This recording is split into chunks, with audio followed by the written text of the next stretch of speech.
Today we'll meet with Topher Reynolds, a glass artist that forms ethereal worlds that you can hold in the palm of your hand. Let's discover how his use of color and fire plays a role in the community.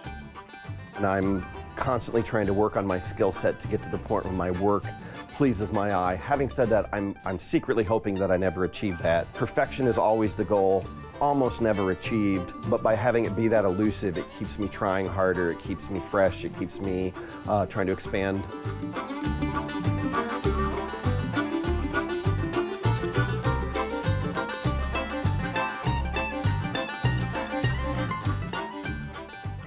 Topher, thank you so much for joining us today. Absolutely, happy to be part of it. Could you tell us more about this space and how you came across it?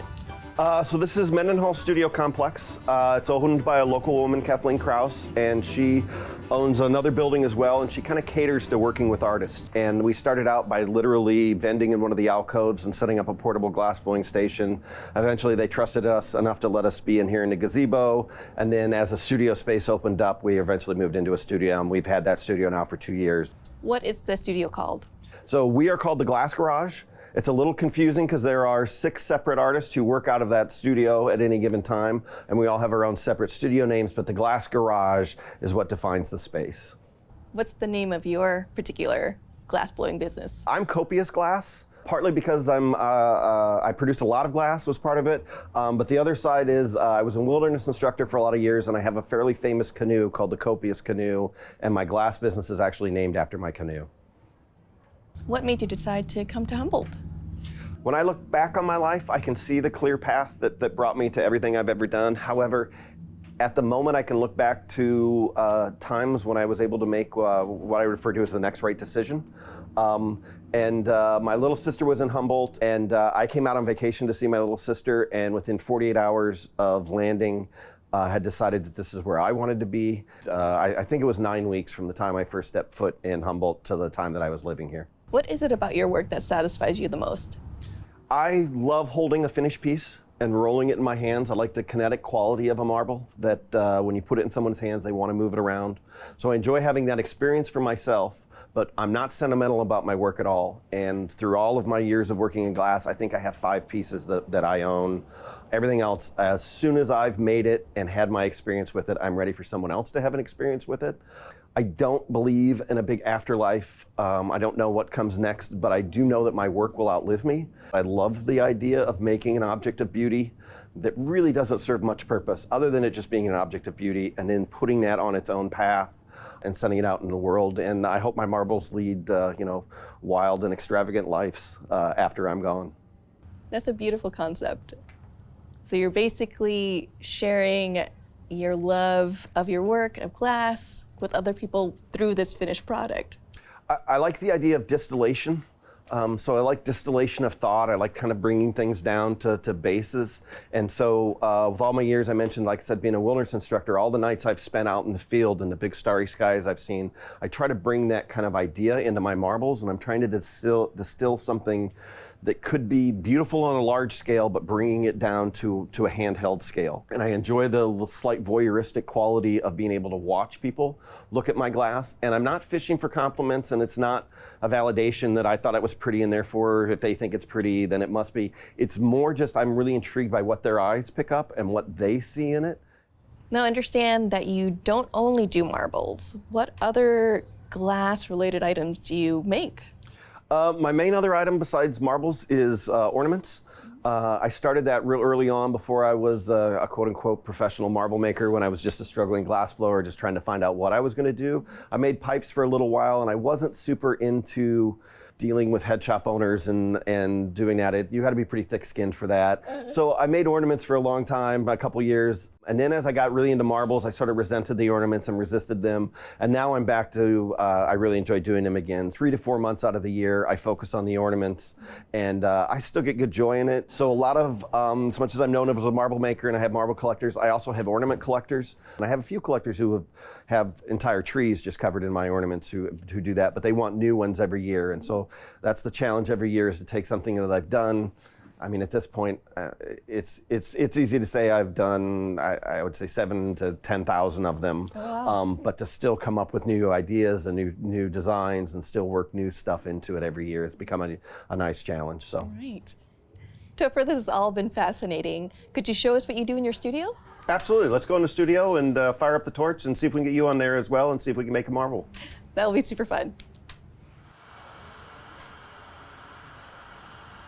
Topher, thank you so much for showing us the space. Could you tell us how you do your work?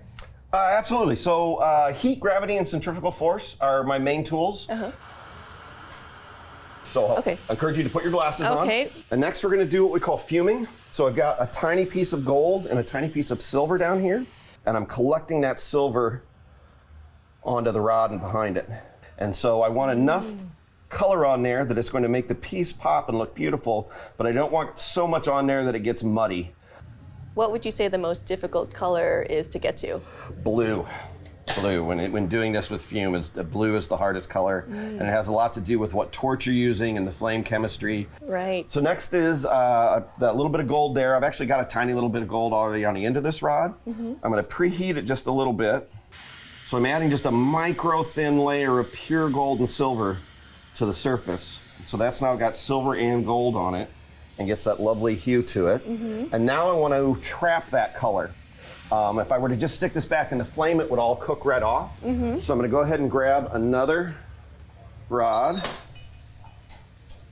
of this flat and get it really, really nice and hot. And all of it is chemical reactions. Absolutely, absolutely. I like to joke that my work is equal parts science, skill, and a little bit of voodoo, because there is an X factor to glass. And now I'm going to lay that over the top. Wow.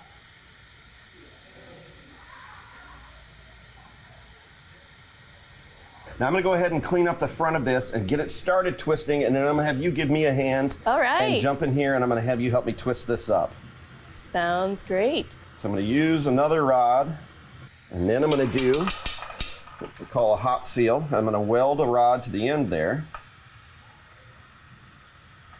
And now I'm going to be able to, and I've got control of it with two hands, and I can spin that glass together. So this is kind of trial by fire if you jumping in on the first time, but I'm confident you can handle it. What you're going to do is I'll control the torch. You're going to put it in here, and we'll just do it on a little flame initially, and then we'll see if we want to kick on the bigger one. Okay. But you get a little bit hot, and then start spinning the one a little bit faster than the other. But the main thing you want to do is try to keep your hands in line and keep a straight axis across there. Okay. So you ready? All right. So this way, both overhand on both sides. And let that spin it a little bit and let it get a little hot. Okay. And then try to spin your right hand a little bit faster than your left, or every once in a while stop with your left hand I see. and let it kind of spin and mix up. This is a lot more difficult than you made it seem. Pull it all the way out. We don't want to pull that end off. There you go. And keep spinning it, but act like it's in the flame. You're still kind of playing that. We talk about it's like keeping honey on the end of a butter knife. You always have to be in motion. It's a very fluid material. All right, nice job. Okay, And I'm if going you to step say in there, and I'm going to make that into a barrel shape Okay. for the next step. A barrel shape. A barrel shape, that will make it easier to do the next step. We want all those lines to kind of line up, because this marble we're making is what I call a peekaboo. So I'm going to put that there and then pull that off. And grab our second half. Okay.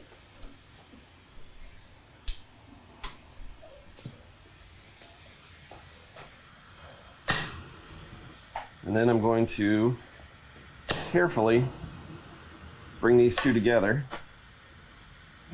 Is there a certain step that you have to pay close attention to, or else the entire project is... It's really unfortunate, but the most difficult part of making a marble is making it round at the end. Pretty is relatively easy. Round is relatively hard. And I can't tell you how many projects I've lost in the last step, with what we call the final putty transfer. I've dropped so many marbles at that point, and one of the things that we say a lot in class is that failure is always an option. So it's just a horrible irony that you can spend hours and hours and hours on a piece and have everything be perfect and then have one thing fail right on the very last step and have it all be for naught. So I'm going to start the process of rounding this out.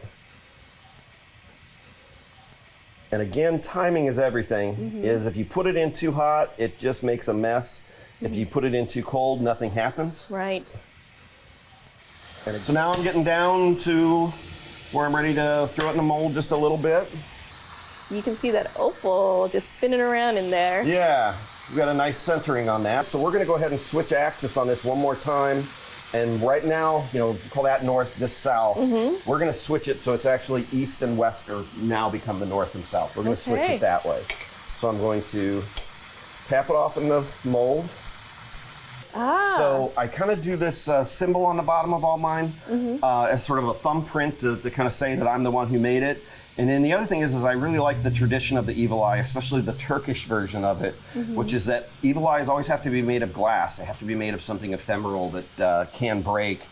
And the idea is that the evil eye can absorb negative energy, but it can only absorb so much. And once it reaches a certain point, it'll actually break. And you're supposed to take a good hard look at what's going on in your life and make an examination and make a change and then buy another evil eye and start over. The lore is what makes it work. Absolutely, absolutely. So I started with a little black on there. And you can't tell it's black because it's molten hot right now. It's molten hot. And so this is going to be an exercise in what we call dot stacking. This idea has been around pretty much since the beginning. But it's a way of making a kind of bullseye shape, so to speak, or a bullseye design by stacking one color on top of another. Oh, wow. So that's how I get my evil eye on there. Yeah. I like how as soon as you put that in the mold, the black just comes out. And there we got our colors on there. Oh, wow, okay.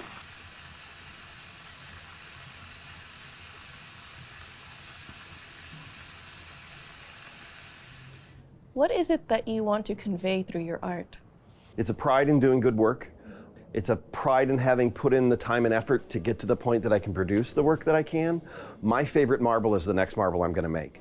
That's the one I'm excited about, is the next one. Everything that I made in the past, I kind of forget about and hope that other people are excited about them, but I'm ready to move on to the next piece. Topher, thank you so much for taking the time to show us the space and sharing your story with us. Fantastic. This was fantastic. And thank you for joining us on Studio Space.